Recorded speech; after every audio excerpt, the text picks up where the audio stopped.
Welcome to The Money Habit. This is where we turn AI and smart money strategies into your path to financial freedom. Let me start with a question that might sound uncomfortable. If retirement is supposedly unaffordable today, if pensions are disappearing, if Social Security is under pressure, if inflation is eating away savings, then how is it possible that millions of people are still retiring early? And these people are not influencers, not lottery winners, not crypto gamblers. These are all regular people, including teachers, engineers, office workers, small business owners, etc. People who did not earn crazy salaries, yet somehow walked away from full-time work anyway. Because here's the contradiction we're living in right now. On one side, headlines scream, "Retirement is broken. You'll never retire. People can't afford to stop working." And yet, quietly, in the background, retirements are still happening. Not loudly, not on social media, but strategically. And in this video, we're going to uncover exactly how that's happening. Not theory, not motivational fluff, but the real mechanics behind how people are retiring in an economy where on paper, it shouldn't even be possible. Stay with me, because by the end of this video, you'll see retirement very differently than you do right now. Let's acknowledge reality first. Yes, retirement is harder today than it was for previous generations. Decades ago, the formula was simple. You worked one job, you got a pension, you retired at 60 or 65, your expenses were predictable, your savings lasted. That world is gone. Today, we're dealing with something very different. Housing costs have exploded. Healthcare costs rise faster than wages. Inflation quietly erodes savings every year. Job stability is weaker than ever. Most people are told they need millions of dollars to retire safely. And when you hear that number, it creates paralysis. Because if retirement feels impossible, the brain does something dangerous. It gives up. People stop planning. They stop investing intentionally. They stop thinking long-term. They tell themselves, "I'll just work forever." But here's the problem. That belief is exactly what keeps people stuck. Because the people who are retiring today are not following the old retirement rules. They're playing a different game entirely.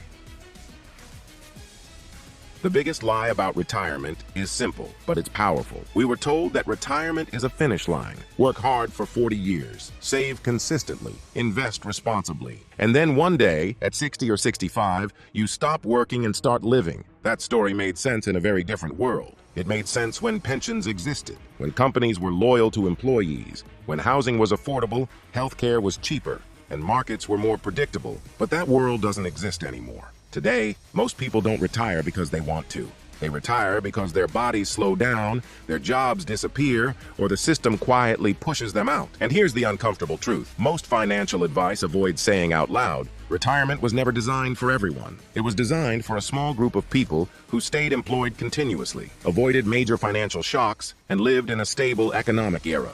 The rest were expected to keep working. That's why so many people feel anxious when they hear the word retirement today. Because deep down, they sense the math doesn't work anymore. Wages haven't kept up, costs have exploded, and the promise that everything will be fine if you just save enough feels increasingly hollow. The lie isn't that retirement is impossible. The lie is that retirement looks the same for everyone. The reality is much more nuanced, much more uncomfortable, and surprisingly, more flexible. And once you understand that, everything about retirement changes. Let's address the fundamental question: how people are still retiring in a broken system. Here's the paradox that confuses so many people. On one hand, you constantly hear that people can't afford to retire. On the other hand, millions still are. So what's really going on? The answer is not luck. And it's not that these people magically saved more. It's that they stopped playing by the old rules of retirement. The people who are still retiring today didn't wait for a perfect number. They didn't aim for a fantasy lifestyle funded entirely by withdrawals from a single account. Instead, they quietly redesigned what retirement actually means. For many of them, retirement doesn't look like never working again. It looks like working differently. Some reduce their hours instead of stopping completely. Some shift into consulting, freelancing, or part-time advisory roles where experience matters more than speed. Others build small income streams that don't require daily effort, but provide stability. They're not fully dependent on one paycheck, and they're not fully dependent on one portfolio either. They combine multiple sources of income, even if each one is modest. A little from investments, a little from rental income or digital assets, a little from part-time or flexible work they actually enjoy. That combination changes everything. It lowers pressure, it reduces fear, And most importantly, it buys time. Another key difference is when they start thinking about retirement. They don't wait until their late 50s to plan. They begin restructuring their financial lives in their 40s, sometimes even earlier. They pay off fixed costs aggressively. They downsize earlier than expected. They move to lower-cost areas long before they feel forced to. And psychologically, they stop chasing the idea of more and start prioritizing enough. That shift alone does more for retirement readiness than almost any investment strategy. They understand that in a broken system, flexibility beats perfection. And that's why, even though the traditional retirement model is failing, people who adapt are still finding their way out. Now let's discuss about the new retirement timeline that nobody talks about. One of the biggest mistakes people make when thinking about retirement is assuming it happens all at once. You work, you stop, and you retire. That timeline is outdated. In reality, retirement today happens in phases, not a single moment. The first phase isn't retirement at all. It's an escape from dependency. This is the stage where you're still working, but your job is no longer your only lifeline. You're building buffers, reducing fixed expenses, creating optional income streams. You're still in the system, but you're no longer trapped by it. The second phase is what many people now experience as semi-retirement. This is where full-time work ends, but purposeful activity doesn't. You might work fewer hours. You might choose projects instead of being assigned them. You might trade income for flexibility. Your time becomes more valuable than your money. And then there's the final phase, which looks very different for everyone. For some, it's full financial independence. For others, it's lifelong part-time work paired with strong financial stability. The key difference is control. The new retirement timeline isn't about age, it's about options. When you stop asking, when can I retire? And start asking, how soon can I make work optional? You unlock a much more realistic, achievable path forward. And that shift in thinking is exactly what makes retirement possible again, even in a system that feels stacked against you. Now you must be wondering, will all this work even if my savings are small? The answer is simple. One of the biggest reasons people give up on retirement planning is simple and emotional. I don't have enough saved for any of this to matter.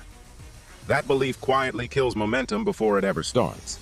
What most people miss is that retirement success today has very little to do with how much you've already saved, and almost everything to do with how your money behaves going forward.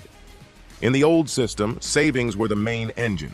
You saved aggressively, hoped markets cooperated, and prayed inflation didn't eat everything alive. In the new system, cash flow and adaptability matter more than lump sums. Here's why small savings can still work. When people who are retiring today look back, they rarely say, I had a massive amount saved early on. What they say instead is, at some point, my money stopped sitting still. They shifted from hoarding cash to putting money into systems. Even small amounts, when deployed consistently, created momentum. A few $100s a month invested automatically. A small side income that covered one bill. A paid-off expense that never came back. Each move reduced pressure. Each reduction in pressure increased flexibility, and flexibility is what makes retirement possible, not raw wealth. There's also a psychological shift that happens when your savings, even small ones, start working for you. You stop seeing retirement as a distant finish line and start seeing it as a process of reducing dependence.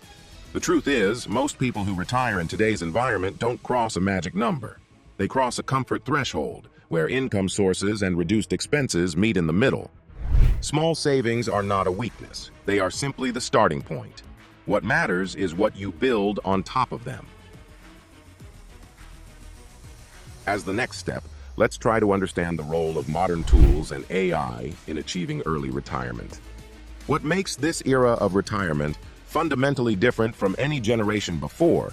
It is not discipline or sacrifice or even better investing knowledge. It's leverage. Modern tools and AI have quietly changed the economics of earning, saving, and sustaining income later in life. Not in flashy overnight ways, but in subtle compounding ones that most people underestimate. In the past, earnings stopped when work stopped. Today, that link is breaking. People who are retiring now are not relying solely on pensions or portfolios. They're using tools that allow income to continue flowing with minimal effort, long after the initial work is done. Take automation as an example. Tasks that once required hours of manual work can now be handled by software. Incomes that once required constant presence can now be managed remotely. This has opened the door to what many retirees quietly rely on: semi-active income. Not passive in the do-nothing sense, but not exhausting either. AI plays a key role here. It allows people to compress time. Writing, research, customer communication, content creation, analysis, and even basic decision-making can be assisted or handled by AI systems. This means a retiree does not need to work full-time to stay relevant or earn supplemental income. Many retirees today use AI to manage small digital businesses, consulting work, or content projects that bring in consistent cash without rigid schedules. These are not high-pressure jobs. They are flexible income streams that adapt to energy levels and lifestyle. On the financial side, modern tools have also removed friction. Automated investing platforms rebalance portfolios without constant oversight. Budgeting apps reveal spending leaks that used to go unnoticed. AI-driven insights highlight inefficiencies before they become problems. What's important here is not the technology itself, but what it removes. It removes the need for perfect timing. It removes the need for constant monitoring. It removes the fear that one mistake will ruin everything. That reduction in mental load is massive for retirees. Perhaps the most underestimated role of AI is confidence. When systems are running quietly in the background, people feel less anxious about money. They make better decisions. They delay panic. They adjust instead of reacting. Retirement today is not about withdrawing from the world. It's about staying lightly connected to it, using tools that do the heavy lifting while humans make the choices. Those who understand this are not retiring because they're wealthy. They're retiring because their systems are resilient. So, with all that information, you must be wondering what retirement really looks like these days. Retirement today looks nothing like what our parents were taught to expect. For decades, retirement was sold as a finish line. You worked hard for 40 years, saved diligently, retired at 65, and then finally started living. But that version of retirement was built for a very different economy, one where pensions were common, healthcare was affordable, and housing did not consume half your income. That world no longer exists. Modern retirement is no longer about stopping work. It is about changing the relationship you have with work. People who are retiring today are not necessarily wealthy in the traditional sense. They are not sitting on millions in the bank or living off massive pensions. Instead, they have designed their lives so their expenses are lower, their income is flexible, and their time is no longer controlled by a single employer. Retirement now looks like part-time consulting instead of a full-time job. It looks like rental income that covers basic expenses. It looks like small online businesses, dividend income, or digital assets that quietly pay the bills. It looks like choosing when to work, not being forced to.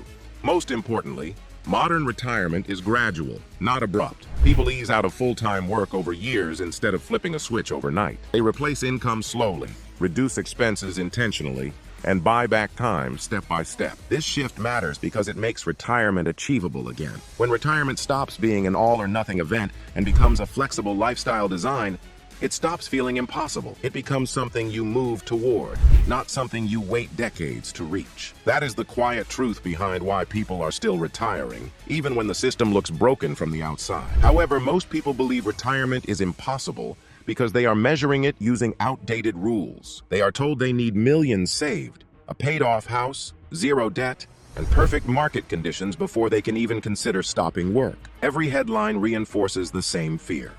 Rising costs, shrinking pensions, uncertain markets, longer lifespans. When you add it all together, retirement feels like a fantasy reserved for someone else. But here is the deeper issue. People are taught to think about retirement only through the lens of savings, not systems. If you believe retirement depends solely on how much you can save from a paycheck, then of course it feels impossible. Wages have not kept up with inflation, living costs keep rising, and most people are already stretched thin. Saving more feels unrealistic when survival already feels expensive. What rarely gets discussed is that retirement is not just a math problem. It is a design problem. People who retire despite modest savings do not wait until everything is perfect. They redesign how money flows into their lives. They reduce fixed costs. They replace income strategically instead of all at once. They stop assuming retirement means zero work and start focusing on control and flexibility. Another reason retirement feels impossible is fear. Fear of running out of money. Fear of losing identity. Fear of not being useful. These fears quietly keep people locked into jobs long after the numbers say they could leave. The system benefits from this fear. A population that believes retirement is unreachable will keep working, consuming, and delaying life indefinitely. Once you question that belief, the entire idea of retirement starts to change. As the last segment of this video, let's discuss the real questions that you should be asking yourself. Most people ask the wrong question when they think about retirement. They ask, how much money do I need to retire? But that question assumes retirement is a fixed destination. A better question is far more powerful. The real question is, how little do I need to live the life I actually want? When you ask this, everything shifts. You stop chasing an abstract number and start defining a real lifestyle. You start separating what genuinely improves your life from what simply increases expenses. You realize that freedom often costs far less than you were led to believe. Another critical question follows naturally. How can I replace my expenses instead of replacing my salary? This is the question people who retire successfully focus on. They do not try to replace every dollar they once earned. They replace rent, food, healthcare, and basic comfort first. Everything else becomes optional. Finally, the most important question is this. What am I really afraid of losing if I stop working full-time? For many, it is not money. It is identity, structure, and certainty. Once you recognize that, you can build those things back intentionally without sacrificing your life to a job forever. Retirement begins the moment you start asking better questions. So, here's the truth about retirement. People can't afford to retire the old way, but millions are still retiring the new way, not by waiting for permission, not by hitting a magical number, but by slowly building stability, income, and flexibility. Retirement today isn't about stopping. It's about choosing. And the sooner you understand that, the sooner retirement stops feeling impossible. If this video changed how you think about retirement, take a second to like it. Drop a comment telling me what you think about retirement and share it with someone who believes they'll never be able to stop working. And subscribe to The Money Habit, because this channel is about building freedom that actually works in the world we live in now, not the world we wish still existed. Thanks for watching.